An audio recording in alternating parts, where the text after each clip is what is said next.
Fala aí galera, tudo tranquilo? Hoje damos sequência à nossa série Cartas à Igreja, onde temos explorado as epístolas em ordem cronológica, para que possamos viver como cristãos segundo e conforme a palavra de Deus e no coletivo de cristãos, a igreja, segundo a vontade de Deus. Dito isso, hoje vamos mergulhar em 1 Tessalonicenses, no capítulo 2, vamos ler todo o capítulo e pensar e refletir um pouquinho sobre como é um viver digno.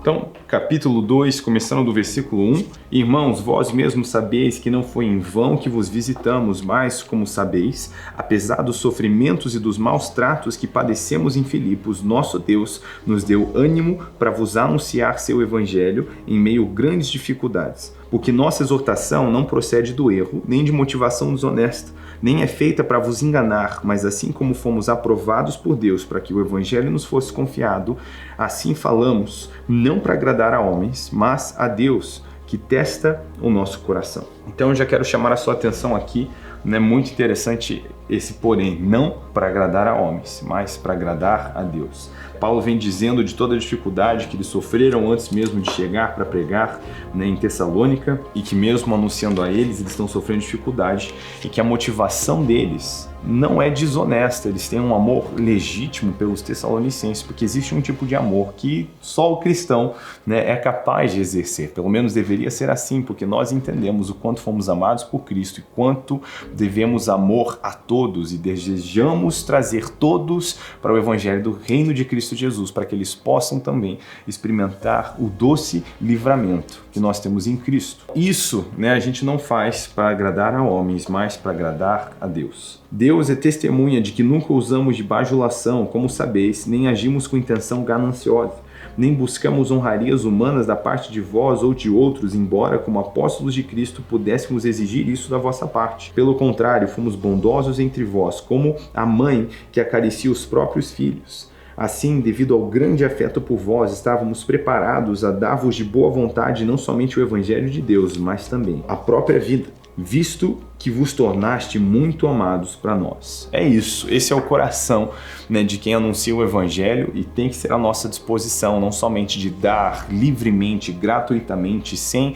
segundas intenções o evangelho do reino, mas de estar disposto a morrer por nossos irmãos. Jesus nos ensina que não existe amor maior do que esse, alguém que está disposto a dar a vida pelos seus amigos. Então, nós precisamos entender que anunciar o evangelho não diz respeito somente às palavras que vamos derramar, mas atitudes que virão juntamente com essas palavras. E para que possamos anunciar o evangelho em amor, a gente tem que estar disposto a não somente dar a conversa, mas derramar o nosso coração pelas pessoas, custe o que custar. Eu preciso ser sincero, o amor de Paulo, ele me desafia, ele confronta o meu coração por enxergar a minha falta de amor pelo próximo, ver esse grande, extravagante amor na vida dele me faz trazer o meu coração, o meu amorzinho a Deus em oração, e eu peço que ele me ajude a amar as pessoas dessa maneira, para que eu possa ser capaz de dizer que pelos meus irmãos, por aqueles a quem estou anunciando o evangelho, eu daria a minha vida. O meu desejo é esse, embora mais tarde a gente ainda vai ser muito confrontado pelo amor de Paulo, e quando a gente chegar lá, você vai lembrar dessa referência. Mas eu acho extraordinário, assim tem que ser o nosso caminhar. Eu acho interessante a maneira que ele diz que, como apóstolos de Cristo, eles poderiam exigir essa honraria, mas eles não exigem isso. Eles não estão interessados em ser bajulados pelos homens, porque eles não estão tentando agradar, nem ser agradados por homens, mas estão fazendo isso por conta de Deus. Amados, essa tem que ser a nossa motivação sempre, sabe? Não podemos estar jamais buscando honrarias ou reconhecimento, mas obedecer a Cristo, quem é o cabeça desse corpo. E é interessante que, embora eles pudessem exigir essas coisas, eles preferiram se relacionar com a igreja de Tessalônica como família, como irmãos, não como líderes honrados distantes do povo, mas estar próximos deles como uma mãe que acaricia os seus filhos. Irmãos, sem dúvida vos lembrais do nosso trabalho e fadiga. Trabalhamos dia e noite para não ser um peso a nenhum de vós. enquanto vos pregamos o Evangelho de Deus. Vós e Deus sois testemunhas de como nos portamos de modo santo, justo e irrepreensível para convosco os que credes, assim como sabeis que tratávamos a cada um de vós da mesma forma como um pai trata os seus filhos, exortando-vos, consolando-vos e insistindo que vivesseis... Nossa, essa é arcaica, né? Viveis de modo digno de Deus, que vos chamou para o seu reino e glória. Então Paulo fala, né, de como eles trabalharam dia e noite para não ser um peso para ninguém. Né? Nós sabemos, até por essa e a segunda epístola, que a galera de Tessalônica tinha muita gente não querendo trabalhar, e tem alguns possíveis motivos diferentes para isso. Um deles é que nós sabemos, como a gente vê em Atos 1, né, que a igreja primitiva tinha o costume de se reunir no templo, nas casas, e diariamente eles partiam o pão, né? Eles dividiam comida, eles estavam tendo comunhão. A galera não se via só no culto de semana ou mesmo numa reunião, né, semanal nas casas, mas diariamente eles se reuniam, comiam junto, tinham um cafezinho, pizza, churrasquinho. Então nessa estava ficando fácil para alguns falar, bom, a gente está comendo com os crentes todo dia, e aí parece que essa junção do crente e a comida é bem antiga. Mas a galera tá falando, bom, se tá tendo pão de graça, talvez a gente não precisa trabalhar, né? Então ele já tá dando essa cutucada, dizendo tem gente que não tá querendo trabalhar, né? E Paulo tá dizendo, quando a gente tava aí, a gente que tava pregando o evangelho para vocês, a gente trabalhou dia e noite para não ser um peso. Quer dizer, eles têm essa preocupação ainda de não ser um peso financeiro aos tessalonicenses, e eles mesmos trabalhavam. Mano, imagina, né, o que seria ver um camarada que nem Paulo, um apóstolo, né, zica, chegando para pregar o evangelho numa cidade nova, e ele tem um trampo secular por meio período ou integral, né, para fazer conexão com as pessoas, poder pregar o evangelho enquanto ele está vendendo as tendas dele e fazer conexões, chamar as pessoas para ir para sua casa. Né? Nossa, parece um absurdo, mas não, é só o evangelho do reino de Cristo Jesus. Né? É assim. Então, ele dá esse exemplo, né, falando sobre como a gente tem que trabalhar duro de verdade. Gente, quem está, né, caminhando com Jesus tem que trabalhar duro. A gente precisa lembrar como a gente faz tudo como para o Senhor e não para os homens. A gente quer dar um bom exemplo em tudo que a gente faz, mas além disso, né, nós queremos ser capazes de comer e não ser um peso a ninguém. Né? Tanto falando dos ministros como, né, cada um de nós, todos os membros desse corpo, né, precisamos viver dessa maneira. Ele diz que tratava cada um deles, tratamos a cada um de vós da forma como um pai trata seus filhos. E, né, assim deve ser esse pastoreio, né, como um pai na fé cuida de seus filhos na fé, como um pai cuida de seu filho, com amor, com carinho, mas também exortando e consolando e insistindo que se viva do jeito correto. Você sabe como é a insistência de um pai, o quanto sofre um pai quando ele já viu a luz, ele viu a luz acesa, que ele já falou, né, para apagar, caminhando pela casa, apagando as luzes, pensando, nunca vou me recuperar financeiramente disso, né, mas insistindo, gente, quando sair, apaga. Né, insistindo naquelas coisas, aquele comportamento, assim, insistência, né, de um pai na fé. Por isso, nós também não deixamos de agradecer a Deus, pois quando ouvistes de nós a sua palavra, não a recebestes como palavra de homens, mas como a palavra de Deus, como de fato é, a qual também atua em vós os que credes. Pois vós, irmãos, vos tornastes imitadores das igrejas de Deus em Cristo Jesus na Judéia, porque também sofreste de vossos concidadãos o mesmo que elas sofreram dos judeus. Então, de novo, né, a gente já falou, né, do contexto, o pessoal aqui não enxergava o ser cristão como uma nova religião diferente do judaísmo. Eles viam em Cristo, né, o advento do Messias cumprido, e agora entendiam seus ensinamentos e acatavam sua autoridade, né, acerca da nova aliança. Mas, embora não fosse uma nova fé, os judeus tratavam, né, os novos, podemos chamar judeus messiânicos, como uma seita e os perseguiam. E agora, né, tem essa simpatia da parte de Paulo quando ele diz aos Tessalonicenses: vocês se tornaram imitadores das igrejas de Deus na Judéia, porque vocês também estão sendo perseguidos pelos seus conterrâneos.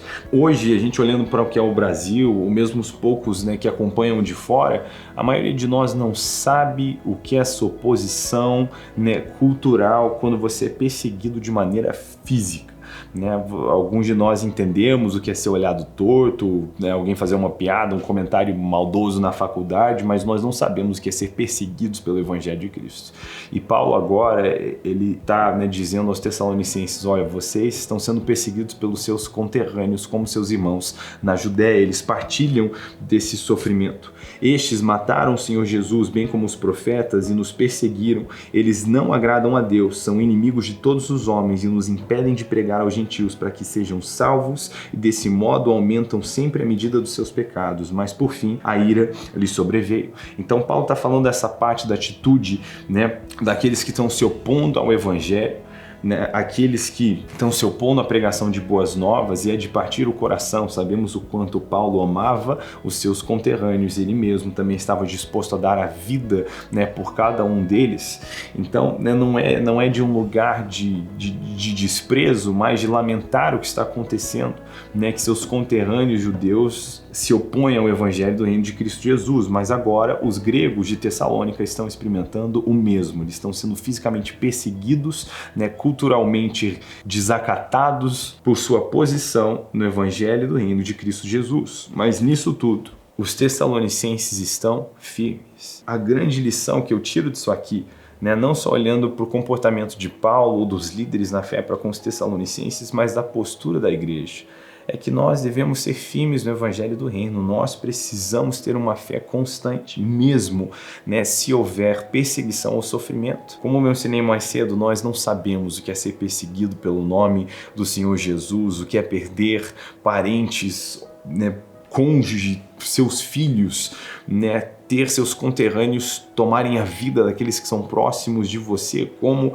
né, a igreja em Tessalônica havia experimentado ter alguns de seus irmãos presos, alguns de seus irmãos mortos por conta desse evangelho. Mas olhar para a postura de quem enxergou a mensagem de Cristo e ver como eles se alegram mesmo em meio a esse sofrimento, ver como eles têm uma firme esperança mesmo no meio disso tudo, porque nós muitas vezes por muito menos nos sentimos encorajados, né? Muitas vezes por muito menos nos sentimos afligidos, mas precisamos entender, né? Hoje vivemos em tempos de paz aqui no Brasil e glória a Deus por isso. Boa coisa estar em paz com todos, inclusive com os nossos governantes. Existe, né, um espaço absurdo, uma grande abertura e liberdade para a pregação, né, do Evangelho aqui no Brasil, mas se esse cenário fosse revertido, né, e nós fôssemos fisicamente perseguidos, né, a nossa postura ainda tinha que ser uma de esperança no Evangelho de Cristo, porque Cristo nos prometeu aflições, né? Ele disse que se ele foi maltratado, nós, seus discípulos, também seríamos.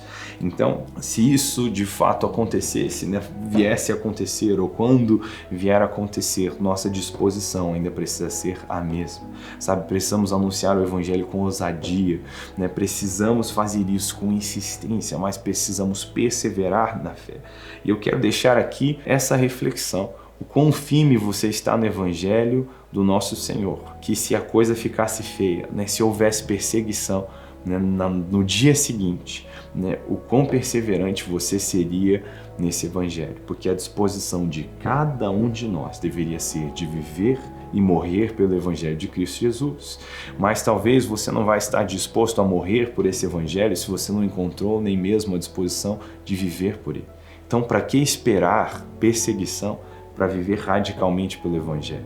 Que não seja esse o caso, mas que hoje, né, você não possa ter somente a disposição de morrer, mas a de viver pela mensagem que nos foi entregue, que nos foi anunciada. Que dia a dia no seu trabalho, na sua faculdade, amor, paixão por essas boas novas possam tomar conta do seu coração, ao passo de que cada um de nós possamos viver de maneira digna do Evangelho que recebemos. Eu espero que essa simples sementinha encontre bom solo no seu coração e possa trazer fruto. Eu venho como um irmãozinho em Cristo Jesus trazer essa palavra para edificar, né, o seu caminhar em Cristo. E o meu desejo é que se encontre em mim uma atitude parecida dos tessalonicenses e que não somente os meus pais na fé, mas o Senhor Jesus possa olhar e dizer bom trabalho. Deus te abençoe, nos vemos no próximo episódio.